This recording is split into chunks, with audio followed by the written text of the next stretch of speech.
Take a breath, a real breath, one that fills the bottom of your lungs and expands the space between your ribs. You are here because you are tired. You are tired of being the one who cares too much. You are tired of the silence that follows your help. You are tired of being dumped by the very people you tried to save. I want you to know you are not a bad person. In fact, you have been trying to be the best person. But somewhere along the way, your love became a grip. Your kindness became a cage. You've been wearing the costume of the hero for so long that it started to fuse with your skin and is becoming heavy. So heavy. Imagine you are standing in a vast dark ocean. You see someone splashing in the distance. Your first instinct is to dive in. You swim with all your strength. You grab them, you pull them, you scream directions at them. But look at their face. They aren't looking at you with gratitude. They are gasping for air because you are the one holding them underwater in your attempt to save them. This is the hidden cost of the Savior. You think you are helping, but you are actually stealing their oxygen. You are telling the universe that this person is weak. You are telling the universe that their soul journey is a mistake and that you, and only you, have the correct map. Feel the arrogance in that. It's a quiet, polite arrogance, but it is there. And it's why they live. They live so they can breathe again. Now, let's look at the mirror. The world around you is not a solid thing. It is a reflection of your internal frequency. When you look at your friends, your partner, your family, and you see problems to be solved, what is the mirror showing you? It is showing you your own fear. You help because you cannot stand the feeling of your own powerlessness. If you can fix them, you don't have to fill the void inside yourself. You are using other people's lives as a distraction from your own. And in the laws of the universe, there is one. Whatever you place too much importance on, you push away. Think about it. The more you insist that someone changes, the more they resist. The more you need them to be okay so you can be okay, the more they fail. You have created an energetic pressure so intense that the universe has no choice but to push you out of their reality to restore the balance.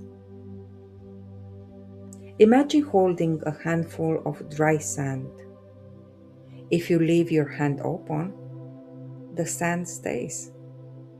But the moment you try to squeeze it, the moment you try to protect it or control its shape, it leaks through your fingers. And you are left with an empty palm. You have been squeezing the people you love. You have been trying to dictate the script of their lives. And in doing so, you have written yourself out of the movie. There were once two gardeners. The first gardener loved his flowers with a desperate intensity. He watched them every second. If a leaf turned slightly yellow, he would prune it immediately. If the soil looked a bit dry, he would drown it in water. He talked at the plants, telling them how to grow, where to bloom, and why they were failing. He was helping them every hour of the day. And yet, his garden was a graveyard. The plants were suffocated by his care. The second gardener was different. He planted the seeds.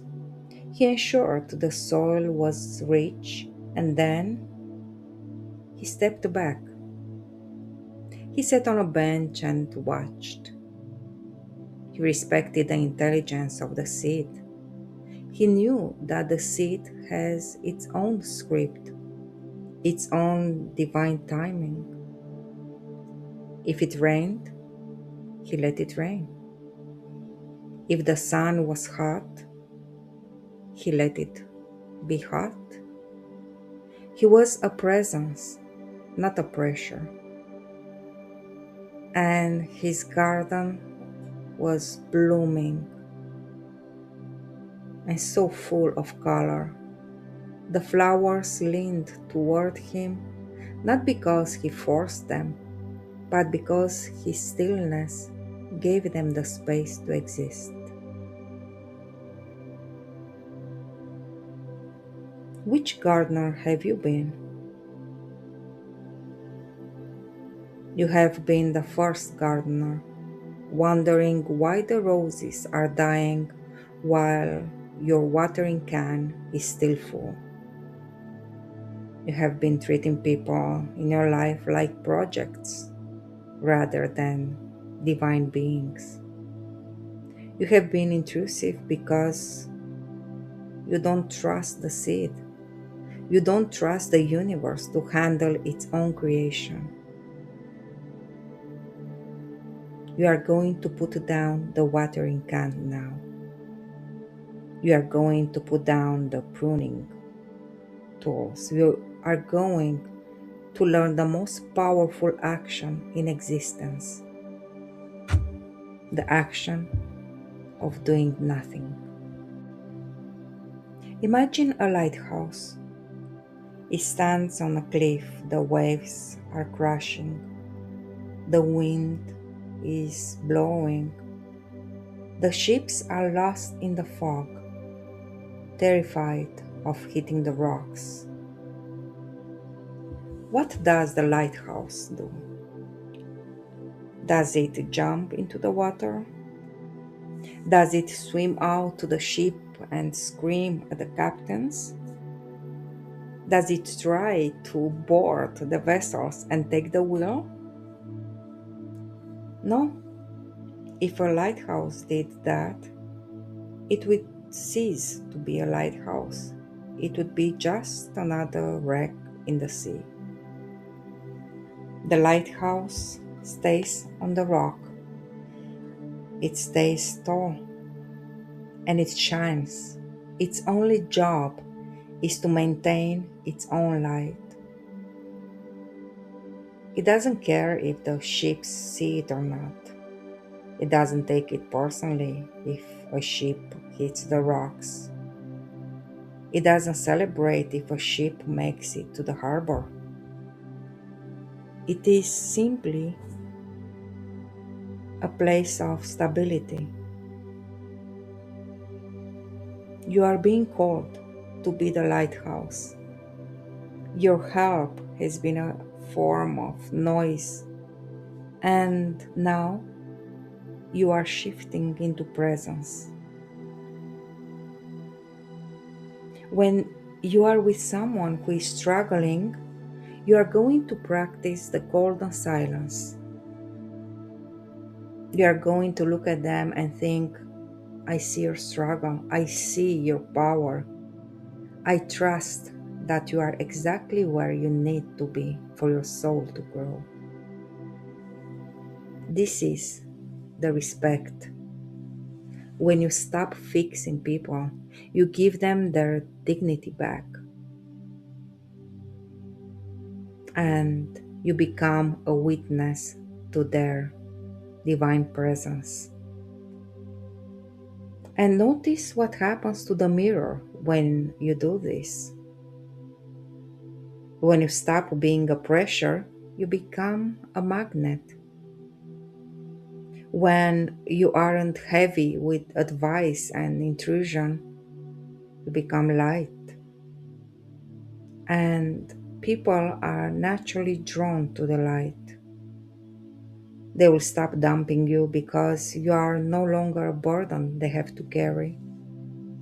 You are the ground that they stay on.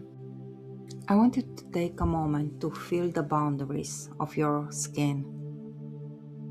This is where you end and the world begins.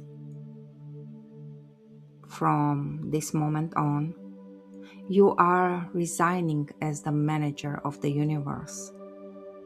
You are no longer responsible for the happiness of others. You are no longer responsible for fixing the broken. You are only responsible for the frequency you hold. And the next time you feel that itch to intervene, that burning desire to give unasked for advice, you will feel a gentle pull in your center. That is your soul saying, stay in your house, stay in your light. You will breathe, you will smile, and you will remain a lighthouse. Because you are enough just by being. You don't have to do to be loved. You don't have to solve to be worthy. You are a divine being in a world of divine beings. The waves will continue to crash and the ships will continue to sail. But you are the rock, you are the light, you are free. And so it is.